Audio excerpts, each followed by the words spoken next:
Hi there, my name is Chris, and today I'm going to be talking a little about just an introduction to hooks in Sequelize. And I'm also going to go over 3 different examples of hooks that my team used as part of our Grace Shopper project here at Full Stack Academy. So it'll probably help before you watch this video to have at least kind of an introductory understanding of databases or just how Sequelize works in particular. So let's get started. Alright, so hooks themselves are a pretty simple concept to understand. Here we are in the Sequelize docs, and hooks are defined as basically functions which are called before and after calls in Sequelize are executed. So basically what it does is you are able to add a function that automatically gets called based on the type of hook that you assign to it. So you'll see in this order of operations table here, there's a bunch of different kinds of hooks that you could have. So you could have a hook before you create several instances on your database. You could have a hook before you validate an instance on the database, or destroy, also known as remove an instance on a database, or update an instance on a database. So basically you can customize the both the function that you want to happen when the hook occurs, and you can assign what type of when the hook gets called. So then down here it gives you a little bit more information on how to declare hooks. And one thing that can be kind of confusing when you're first starting is this separate options parameter right here. And this options argument rarely ever gets used. In fact, I've never found a use for it. So for the most part, you can just ignore options and just focus on this argument here. And what this argument here is a definition of which table or instance you want to be calling in order to invoke the hook. So for this method number 2, this example, we are calling the hook on our user table, and before this user gets validated, we are going to get our user, and we are going to set the user.mood in our table to be happy. So yeah, that's basically it. There's some cool stuff down here. Like usually you just want to assign it to an instance. So say before you create a new a new row in your instance, you want to create some sort of functionality, so you would use before create here. Another way you can do it though is you could add a global hook. So for in this example right here for our project, you would create a hook that would basically, before you create any instance or anything on your table, it would call this hook. So that would be useful if you say wanted to add a log statement just confirming that a new instance has been created in your database. You could just use that and log it to the database. And another thing to be aware of when you're first learning about hooks or first learning how to write and read Sequelize is that there can be multiple ways that one can define a hook. So you'll see right here there's method 1, which uses Sequelize.define, and it basically takes all of the hooks in as a separate argument. So in this case you would just define all of these hooks right on the user model. So there's that way, and you'll see in the examples I'm about to pull up, I strictly use method.3. It's my favorite way to declare hooks. I just find it to be more just easier to look at, easier to read. Alright, and here's our Grace Shopper project. So what the Grace Shopper is a e-commerce website that we build in our senior phase of Full Stack Academy. So it has everything you'd expect from a internet store type website. What this page right here is a product order database definition. So we are defining our product order table in Sequelize right here. So you'll see that as part of our product order, we'll have a price and a quantity. And so it's a little bit, it's a little hard to understand if we're starting here, but basically the product order is what generates when you add your products to cart and then you check out. So this product order is created on checkout as if you were going to purchase whatever items you have in your cart. So to kind of illustrate it a little bit, this is what would log in our product order table. So you'll see we have a price.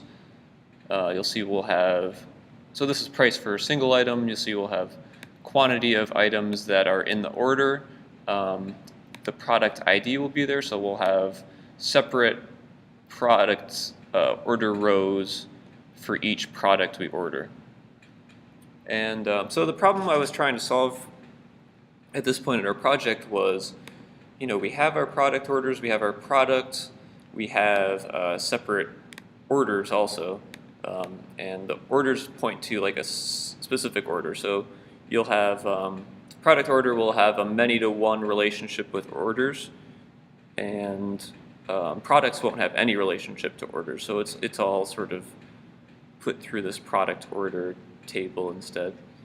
And the problem I was trying to solve, getting back to that, was we need a way to decrement the stock of the item when someone checks out.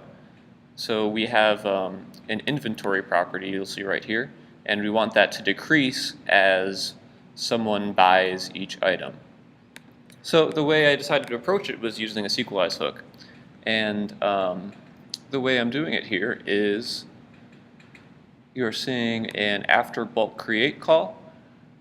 So when product order is created, when this table gets created, when an instance in this table gets created, we are going to accept the product order as an argument, and we are going to map through that product order. And what we want to do is we want to see what the quantity of the item is that's in the product order, and we want to get the ID of the product so that we can decrement the quantity of the product in our products table. And then we want to adjust our product in the products table. We want to get the inventory and subtract the quantity that's in the cart currently, and then we want to save that. So basically, we're just going to examine the product order that we just created, product order row that we just created, and we want to adjust our product model accordingly so that every time someone buys one item, the inventory saved in our database decrements. Alright, so the next example too is a very common use case for hooks. So just as a general rule, you don't want to store a user's password just as a password with or a string with their password inside your database, because if someone was to either get access to your database, that would be bad, or just it's not a good thing to really have just lying out for everyone to see too. So the way to approach that is, for one thing, we're using crypto.js, so that's the package you'll see here. And so the way we want to approach that is we want to have a hook that we will insert that will, it'll encrypt the password before we pass it to be stored in the database. So you'll see right here's our user definition in our database, and here is our password definition. So what's going to happen is the user is going to type in their password. There's also a row for assault, which is basically a additional value that gets passed in with the password pre-encryption. So the user is going to type their password. It's going to get added to the salt value, which you will see right down here. So we're using crypto.js to generate our salt, and we are taking right here the plain text version of the password, we're passing that in with the generated salt, and we're using that to encrypt the password with crypto.js. So then down here it's time for the hook. So basically this is a function that is going to make sure that, so this function will be called when and if the user updates their password. And then finally, here's the actual hook itself. So before we update any user password, we are going to call this function that will encrypt the password. So this is ensuring that the password is going to be encrypted before it gets stored in the database, and also before the password is updated in the database. And basically that ensures that no one will be able to read or interpret the password except for crypto.js with their hash function. All right, and as a final example, here we are in our orders table. And as part of this assignment, one of our tasks was to have an automated email sent out whenever someone's order gets updated, meaning the order status, like the delivery status. So you'll see here, this is a model for a single order. And as a first row, we have Sequelize.enum for status. So what that means is we can, each order can either have a status of created, processing, canceled, or completed. So I knew that we wanted to base these confirmation emails off of this status row. So what I decided to do was write a couple of hooks that will then, satisfy that requirement. So if we look down here, so what I set up was after every order is created, we definitely want to send out a confirmation email telling the user that their order has been submitted. So yeah, you'll see, so what the order table does is it collects the user's confirmed email. So we get that right here. And then we're also using a library called Node Mailer, which was really easy and cool to use. And Node Mailer will basically gather our subject, our email body through HTML, and then take the email, and that'll be it. It'll take our sending address too. So this is Node Mailer at work right here. And it's going to call transporter.sendMail, and it's going to gather these options which we've collected. And this is, of course, still just the order.afterCreate. So this is every order that gets created, we will send out a confirmation email with the confirmation body right here. So that'll be logged. Then in the case that the order gets updated, we are going to need to use a after bulk update hook. And what that's going to do is it's going to collect, well, first it'll figure out the order that needs to be updated right here. So we're going to await our order.findById and then find the ID of the order which is getting updated. And then we're going to gather, again, the email of the user and the status. And this is the status that is the status that was updated.